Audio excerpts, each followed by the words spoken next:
আবারও ভূমিকম্পে কেঁপে উঠল রাজধানী ঢাকা সহ দেশের বিভিন্ন স্থান। 23 জানুয়ারি দিবাগত রাত 1:25 এই ভূমিকম্প অনুভূত হয়, তবে এটি বেশিক্ষণ দীর্ঘায়িত হয়নি। সিলেট, শেরপুর, ফেনী সহ দেশের আরও কয়েক জায়গায় এই কম্পন অনুভূত হয়েছে।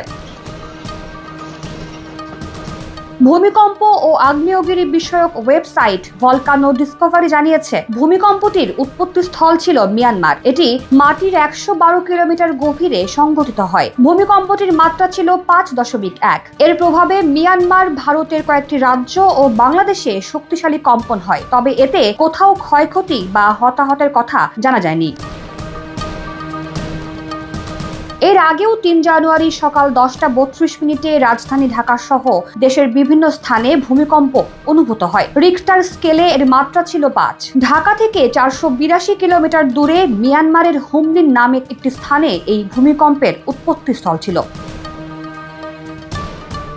আবারও 7 জানুয়ারি সকাল 7:05 রাজধানী ঢাকা সহ দেশের বিভিন্ন স্থান কেঁপে ওঠে এই ভূমিকম্পে। রিক্টার স্কেলে যার মাত্রা ছিল 7.1 এবং এর উৎপত্তিস্থল ছিল ঢাকা থেকে 618 কিলোমিটার উত্তর পশ্চিমে চীনের একটি স্থানে। গণমাধ্যম আল জাজিরা তথ্য মতে ওই ভূমিকম্পে তিব্বতে কমপক্ষে 126 জন নিহত হন।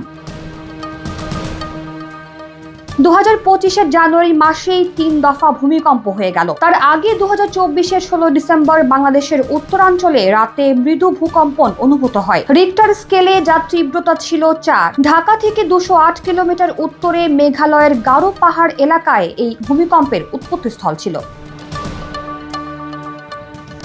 এত ঘন ঘন ভূমিকম্প বড় ভূমিকম্পের বার্তা দিচ্ছে কিনা তা নিয়ে সংশয় বিশেষজ্ঞদের। সামনে বড় মাত্রার ভূমিকম্প আঘাত হানতে পারে। ভৌগোলিক অবস্থানের কারণে বাংলাদেশ ঝুঁকিতে রয়েছে।